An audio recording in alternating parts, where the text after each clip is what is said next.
लोकमतवर आपण पाहताय prime time. आपल्या सगळ्यांचं स्वागत. बुलेटिनच्या सुरुवातीला हेडलाइन्स. हेडलाइन्स प्रायोजक राजयोग पेंट्स, खुशियां आपकी, रंग हमारे.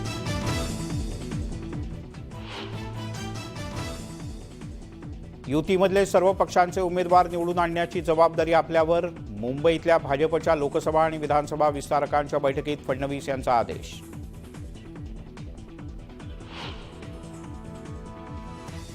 नितीश कुमार यांचा मास्टर स्ट्रोक. बिहारमध्ये जातीनिहाय गणना सर्व्हेचे आकडे जाहीर. महाराष्ट्रात सुद्धा जातीय जनगणनेची मागणी. ओबीसी समाजासाठी भाजपची विदर्भातून जागर यात्रा तर फसवणूक यात्रा असल्याचा काँग्रेसचा हल्लाबोल.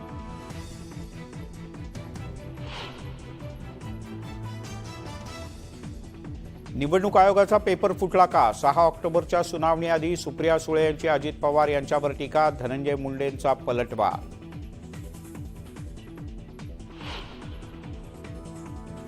नाशिकमध्ये उद्यापासून कांद्याचे लिलाव सुरू होणार. दादा भुसे यांच्यासोबतच्या चर्चेनंतर घोषणा.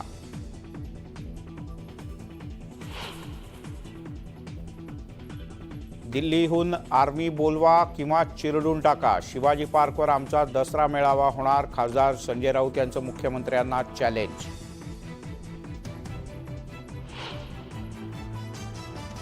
विसर्जन मिरवणुकीतल्या लेझर लाईटमुळे तरुणांच्या डोळ्यात उतरलं रक्त. नाशिकमधली धक्कादायक घटना.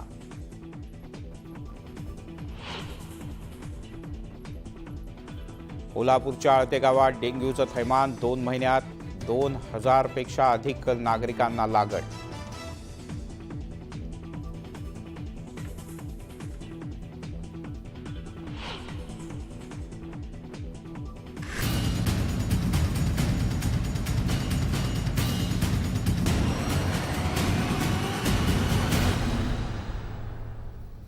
आणि आता बातम्या पाहूयात सविस्तर.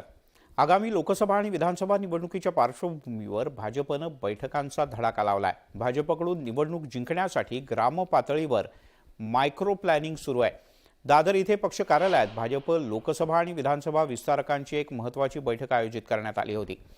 या बैठकीला उपमुख्यमंत्री देवेंद्र फडणवीस यांनी मार्गदर्शन केलं. यावेळी त्यांनी भाजप कार्यकर्त्यांना युतीमधील सर्व पक्षांमध्ये समन्वय साधण्याचं आवाहन केलं. तसंच युतीचे सगळे उमेदवार निवडून आणण्याची जबाबदारी 3ही पक्षांवर असल्याचंही नमूद केलं.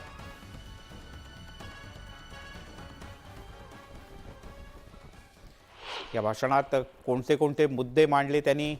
युतीमधील सर्व पक्षांमध्ये समन्वय साधावा, युतीचे सर्व उमेदवार निवडून आणण्याची जबाबदारी, गाव तालुका जिल्हा पातळीवरच्या प्रभावित व्यक्तींना संपर्क करा, पुढील 1 वर्षाचा रोडमॅप तयार करा, तळागाळापर्यंत मोदींच्या योजना पोहोचवा, यासह अनेक मुद्दे यावेळेला या विस्तारकांना देण्यात आले. इकडे भारतीय जनता पक्षानं मुंबईतल्या लोकसभा मतदारसंघांसाठी मोर्चे बांधणी सुरू केली आहे. युतीच्या जागा वाटपात दक्षिण मुंबई लोकसभा मतदारसंघ शिवसेनेकडे. गेली 2 टर्म अरविंद सावंत हे या मतदारसंघाचं प्रतिनिधित्व करत आहेत. मात्र शिवसेनेतल्या फुटीनंतर राजकीय समीकरण बदलले.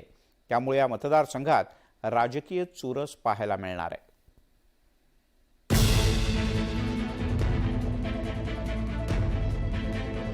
लोकसभा निवडणूक काही महिन्यांवर येऊन ठेपली आहे. त्यामुळे सर्वच राजकीय पक्षांनी मोर्चे बांधणीला सुरुवात केली आहे. मुंबईत भाजप विरुद्ध शिवसेना उद्धव बाळासाहेब ठाकरे यांच्यात राजकीय सामना होणार आहे. भाजपनं आतापासूनच शिवसेना उद्धव बाळासाहेब ठाकरे गटाची कोंडी करण्याची रणनीती आखली आहे. दक्षिण मुंबई लोकसभा मतदारसंघातून उद्धव ठाकरेंचे विश्वासू अरविंद सावंत 2 वेळा निवडून आलेले आहेत. भाजपनं या मतदारसंघावर लक्ष केंद्रित केलंय. अरविंद सावंतांचा पराभव ही काळ्या पाठीवरची सफेद रेघ आहे. गेल्या वेळेला आमच्या मेहरबानीने ते जिंकले. मी मुद्दामून अंडरलाईन करतो शब्द मेहरबानीने जिंकले. दक्षिण मुंबई हा काँग्रेसचा पारंपरिक मतदारसंघ म्हणून ओळखला जातो. मिलिंद देवरा यांनी 2004 आणि 2009 मध्ये सलग 2 वेळा या मतदारसंघाचं लोकसभेत प्रतिनिधित्व केलंय. तर 2014 आणि 2019च्या निवडणुकीत शिवसेनेच्या अरविंद सावंत यांनी काँग्रेसकडून हा मतदारसंघ हिसकावून घेतला. माननीय ममता बॅनर्जींनी बंगालमध्ये फोडला आणि आता त्यानंतर तो अगदी जोरदार कर्नाटकात तुटला. त्याच्यामुळे असे भ्रम निर्माण करण्याचं काम त्यांचं सातत्याने जात सुरू आहे आणि जनतेला आता त्यांचा सगळंच कळून चुकलेलं आहे. त्यामुळे किती काही नाचू दे, फरक काही पडणार नाही. युतीच्या जागा वाटपात दक्षिण मुंबई मतदारसंघ शिवसेनेकडे आहे, तर आघाडीच्या सूत्रानुसार काँग्रेसच्या वाट्याला ही जागा आली आहे. पण आता शिवसेनेपाठोपाठ राष्ट्रवादी काँग्रेसमध्ये फूट पडलीय. त्यामुळे महायुती आणि महाविकास आघाडीचं राजकीय समीकरण बदललंय. या पार्श्वभूमीवर आगामी लोकसभा निवडणुकीत दक्षिण मुंबई मतदारसंघावरून रस्सीखेच होण्याची शक्यता नाकारता येत नाही. तुषार उपनवर, न्यूज 18 लोकमत, मुंबई. तिकडे बिहारमध्ये नितीश कुमार सरकारनं जातनिहाय जनगणनेचा अहवाल प्रसिद्ध केलाय. बिहारनंतर महाराष्ट्रात आता जातनिहाय जनगणना होणार का असा प्रश्न विचारला जातोय. यात सत्ताधारी आणि विरोधकांनी सुद्धा या संदर्भात आग्रही मागणी केली आहे. बिहारमध्ये ओबीसींच्या जातनिहाय गणनेचा अहवाल सादर होताच राज्यात भाजपच्या ओबीसी जागर यात्रेत महाराष्ट्रात ओबीसींची जातनिहाय गणना व्हावी अशी मागणी करण्यात येते.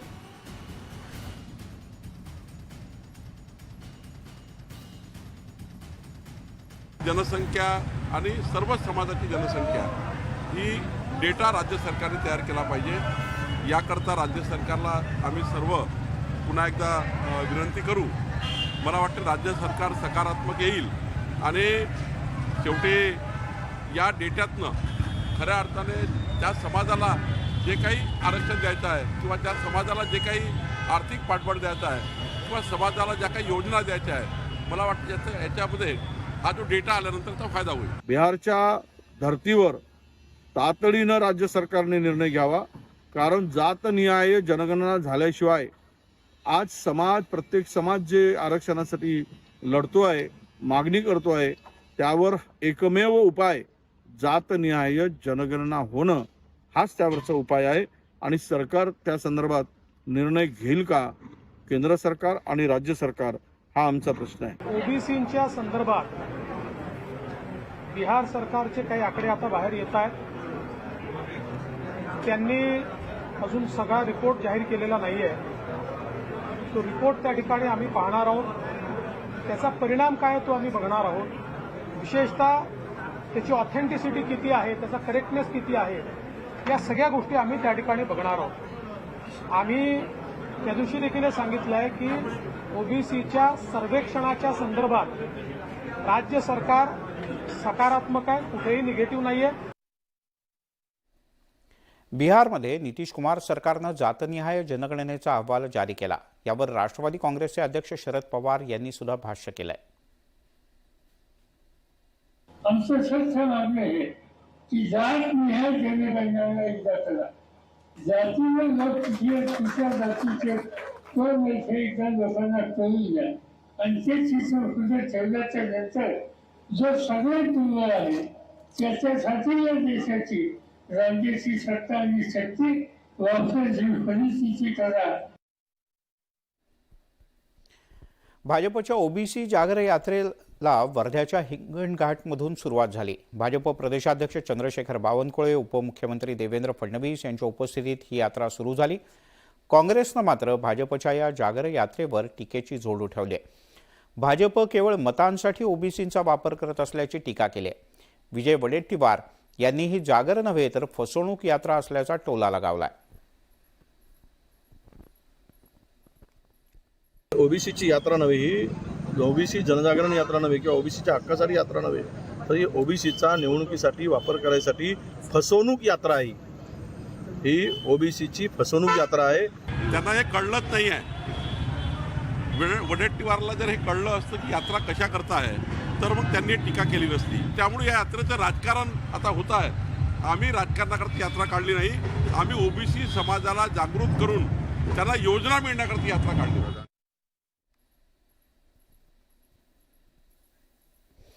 राष्ट्रवादी काँग्रेसमधल्या फुटीवरून शरद पवार आणि अजित पवार या नेत्यांमध्ये आणि त्यांच्या गटांमध्ये जुंपल्याचं पाहायला मिळतं. निवडणूक आयोगाच्या निकालाआधीच धनंजय मुंडे हे निकालाचा मुहूर्त सांगू लागलेत. केवळ धनंजय मुंडेच नाही तर अजित पवार गटाचे नेते प्रफुल्ल पटेल सुद्धा वारंवार पक्ष आणि चिन्हाबद्दल दावे करतायत. अजित पवार गटाच्या आतताईपणावर सुप्रिया सुळे यांनी जोरदार निशाणा साधलाय.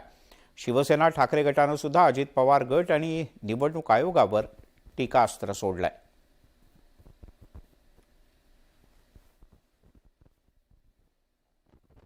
ते इलेक्शन कमिशन झालेत का?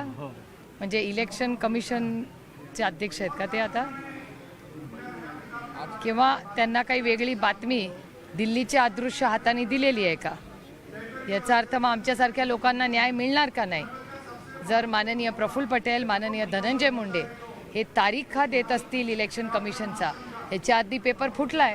आज बहुतेक काही काळापुरतं फुटलेल्या एनसीपीच्या गटाला, प्रफुल्ल पटेलना वगैरे भारतीय जनता पक्षानं इलेक्शन कमिशनचं मेंबर करून घेतलं हा निर्णय लागेपर्यंत. पण एक लक्षात घ्या, संविधान अजून जिवंत आहे, सर्वोच्च न्यायालय अजून जिवंत आहे. बहुसंख्य लोकांनी म्हणजे 90% 95% लोकांनी ज्यावेळेस एक भूमिका घेतली आणि ती भूमिका जर घेतली तर त्या भूमिकेला कुणीतरी दिल्लीहून आशीर्वाद देतंय, कुणीतरी वेगळं राजकारण करतंय, असं बघण्यापेक्षा बहुसंख्य पक्षातल्या लोकांनी लोकशाही समजून जो निर्णय घेतलाय ते लोकशाही ज्याला मान्य होईल त्या व्यक्तीला आम्ही घेतलेली भूमिका ही स्वाभाविक मान्य होणार आहे. आदित्य ठाकरे विरुद्ध भाजप असा राजकीय सामना रंगतोय. कारण राज्य सरकारमधल्या मंत्र्यांच्या परदेश दौऱ्यावरून हा वाद पेटलाय. एकीकडे आदित्य ठाकरे यांनी सरकारची कोंडी करण्याचा प्रयत्न केला तर दुसरीकडे भाजपनं आदित्य ठाकरे यांच्यावरतीच हल्ला चढवलाय.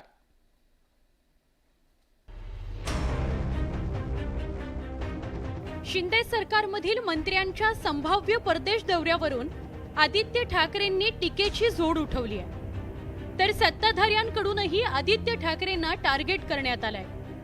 गेल्या काही दिवसांपासून हा राजकीय वाद शमण्याचं चिन्ह काही दिसत नाहीये. भाजप नेत्यांकडून आदित्य ठाकरेंचा बाळ म्हणून उल्लेख करायला सुरुवात झाली आहे. त्यामुळे हा वाद आणखी चिघळलाय. परदेश दौरे जे रद्द झाले ते माझ्या ट्विटमुळे रद्द झाले असं आदित्य ठाकरे म्हणतायत. काय तथ्य? मी बालबुद्धीला उत्तर देत नाही. फडणवीसांनी केलेली ही टीका आदित्य ठाकरेंच्या चांगलीच जिव्हारी लागली. फडणवीसांच्या या टीकेवर आदित्य ठाकरेंनीही जोरदार पलटवार केला. एका आदूबाळाने केवढं ह्यानं सळोकी पळो केलंय हे दिसतंय. देशात एक पप्पू नाव ठेवलेलं त्यांनी यांना हलवून ठेवलेलं. इथे आदूबाळ आणि माझ्या नावात बाळ लावलं याचा मला अभिमान आहे, कारण माझ्या आजोबांचं नाव पण बाळच होतं. तर इथे रक्तात आहे आणि त्यांनी किती हलवून ठेवलं त्यांना ते दिसतं. या वादात आता ग्रामविकास मंत्री गिरीश महाजनांनी उडी घेतली आहे. त्यांनी शिवसेनेतील एकनाथ शिंदेंच्या बंडाची आठवण करून देत आदित्य ठाकरेंवर निशाणा साधलाय. तसंच आदित्य ठाकरेंमुळेच शिवसेनेत फूट पडल्याचा दावा गिरीश महाजनांनी केलाय. बाळा, या सगळ्या बाळामुळे बाळ लाडामुळे सगळे हे दिवस उद्धव ठाकरेंना आलेले आहेत की हे अदूबाळ जे आहे ना, हेच मला वाटतं हेच कारण आहे सगळ्या गोष्टींना. आणि म्हणून 42 लोक चालले गेले, सगळे खासदार चालले गेले. तुमच्याकडे राहिलं काय? तरी पण तो आपल्याला स्वतःचं कौतुक असेल तर अजून ते करून घ्या. गिरीश महाजनांनी आदित्य ठाकरेंवर बोचरी टीका केली आहे. त्यामुळे हा वाद आणखी चिघळू शकतो.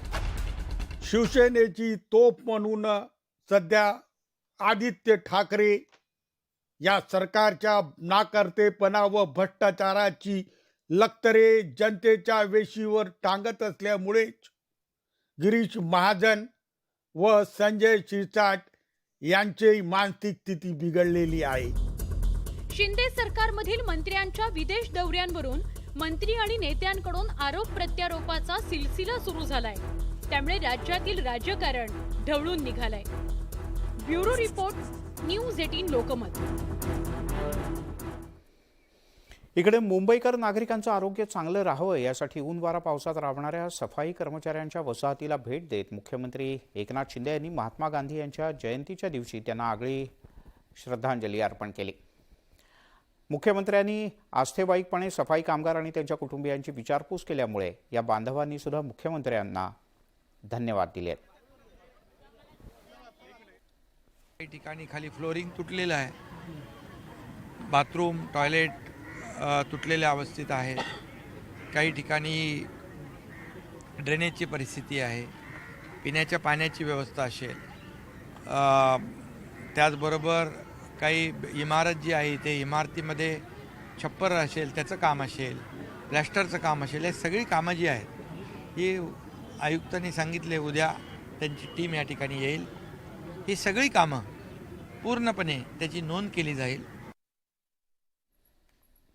एक मोठी आणि महत्त्वाची बातमी तेवढी दिलासादायक शेतकऱ्यांच्या करता ते म्हणजे नाशिकमधील कांद्याची कोंडी अखेर फुटली आहे. तब्बल 13 दिवसानंतर संप मागे घेण्याचा निर्णय कांद्याच्या व्यापाऱ्यांनी घेतलाय. केंद्र सरकारनं कांद्यावर लावलेलं 40% निर्यात शुल्क रद्द करण्याच्या मुख्य मागणीसह इतर अनेक मागण्यांसाठी नाशिक जिल्हा कांदा असोसिएशनच्या तर्फे 20 सप्टेंबरपासून संप पुकारण्यात आला होता. या संपावर तोडगा काढण्यासाठी नाशिक, मुंबई आणि थेट दिल्लीत सुद्धा बैठका पार पडल्या. मात्र यात तोडगा निघत नव्हता. तब्बल 13 दिवस कांद्याची कोंडी कायम होती. अखेर ही कोंडी आज फुटली. आपल्या मागण्या कायम ठेवून लिलावात सहभागी होण्याचा निर्णय व्यापाऱ्यांनी घेतलाय. नाशिकमधील कांद्याचे लिलाव उद्यापासून सुरू होणार आहेत. कांदा व्यापाऱ्यांच्या या निर्णयामुळे कांदा उत्पादक शेतकऱ्यांना दिलासा मिळालाय. व्यापाऱ्यांनी या ठिकाणी त्यांनी जे काही बहिष्कार गेल्या 13 दिवसांपासून केलेला होता, मला वाटतं की आज बहिष्कार त्यांनी पाठीमागे घेण्याचा निर्णय केला आणि उद्यापासून, बरोबर ना, उद्यापासूनच बाजार समित्यांमध्ये व्यापारी बांधव त्या ठिकाणी सहभागी होतील आणि कांदा खरेदीचं काम त्या ठिकाणी निश्चितपणे सुरू होईल. नाशिक शहरामध्ये मोठ्या उत्साहात बाप्पाला निरोप देण्यात आला. मात्र काही तास उलटताच शहरातील अनेक नेत्रतज्ञांच्याकडे नेत्ररुग्ण झपाट्यानं वाढू लागले. शहरातल्या अगदी 20तल्या तरुणांची नजर अचानक कमी झाल्याचं प्राथमिक तपासणीत समोर आलं.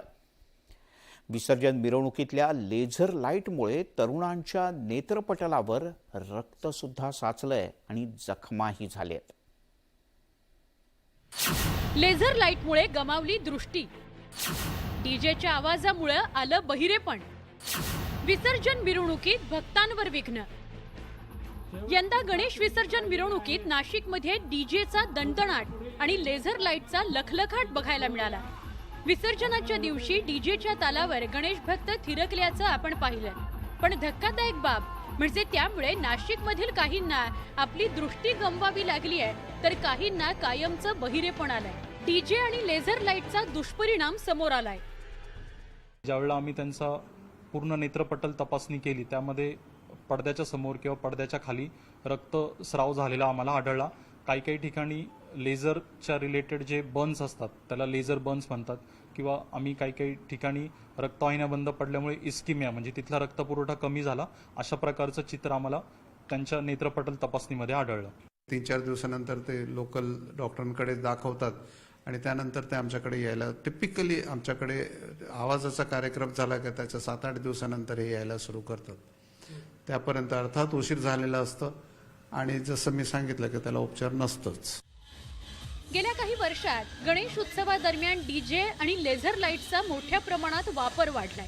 सार्वजनिक गणेशोत्सव मंडळात तर डीजेच्या आवाजावरून जणू काही स्पर्धाच लागलेल्या बघायला मिळतात. स्पीकर्सच्या अक्षरशः भिंती उभ्या केल्या जातात. यंदाच्या गणेश विसर्जन मिरवणुकीत तेच चित्र बघायला मिळत होतं. नुकताच मनसे अध्यक्ष राज ठाकरेंनीही डीजेच्या दणदणाटावरून खडे बोल सुनावले होते. डीजे आणि लेझर लाईटचे दुष्परिणाम आता समोर आले. त्यामुळे भविष्यात हे प्रकार रोखण्याकरता सरकारनं कठोर पावलं उचलण्याची आवश्यकता आहे.